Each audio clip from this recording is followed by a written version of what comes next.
Dans la soirée de ce jeudi 12 octobre 2023, le Parisien annonçait la découverte d'un corps dans une maison abandonnée de Corcelles en Beaujolais, dans le Rhône.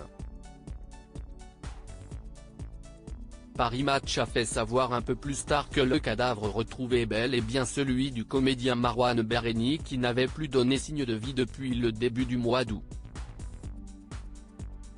Les proches de Marouane Berreni ont espéré jusqu'au bout qu'il leur donne un signe de vie.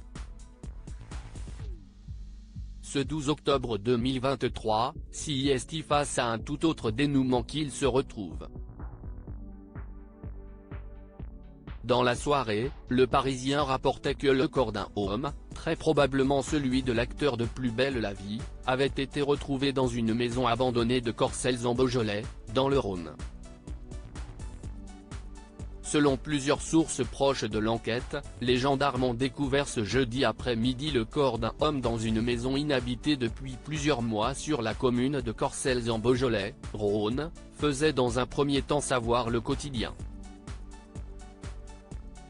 L'identité est en cours de vérification mais le véhicule du jeune homme de 34 ans a été retrouvé dans une commune voisine, laissant penser qu'il s'agit bien du disparu. Selon les premières constatations, l'hypothèse d'un suicide est envisagée. Contactée, la procureure de la République de Villefranche-sur-Saône nous confirme la découverte d'un corps, encore non identifié et annonce avoir ouvert une enquête pour recherche des causes de la mort, ajoutait par la suite le Parisien. Peu de temps après ce rebondissement et ses premiers éléments, Paris Match a confirmé que le cadavre retrouvé est bien celui de Marouane Berreni. Selon nos informations, il s'agit bien du cadavre de l'acteur Marouane Berreni. La thèse du suicide est privilégiée, ont écrit nos confrères sur leur site internet. La triste conclusion d'un mystère, ajoute-t-il, malheureusement. Cette trouble affaire de la disparition de Marouane Berreni avait débuté dans la soirée du 3 août dernier, peu après 23 h, lorsqu'une femme âgée de 37 ans s'était fait percuter par un véhicule à Mâcon, Saône-et-Loire, alors qu'elle traversait un passage piéton à proximité d'une boîte de nuit, le Club 400. Souffrant de multiples fractures, la victime avait alors été transportée au centre hospitalier de Mâcon, qui lui avait délivré une incapacité totale de travail de 28 jours. Le conducteur du véhicule en cause, qui n'avait pu être identifié par les premiers témoins, avait immédiatement pris la fuite, selon le parquet. Une enquête a alors rapidement été ouverte. 2 jours plus tard, un véhicule de type 4x4 susceptible de pouvoir correspondre au véhicule impliqué dans l'accident avait été découvert sur la commune de Fleury, à une quinzaine de kilomètres plus au sud, selon le parquet de Mâcon. Selon des sources proches du dossier, la voiture présentait la trace d'un choc important à l'avant.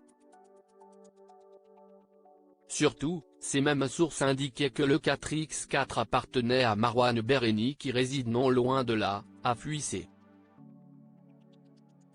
Le 11 août, une information judiciaire contre X a été ouverte pour blessure involontaire ayant entraîné une IT de moins de 3 mois avec délit de fuite. Depuis cette nuit du 3 août 2023, Marouane Berreni n'avait plus donné signe de vie.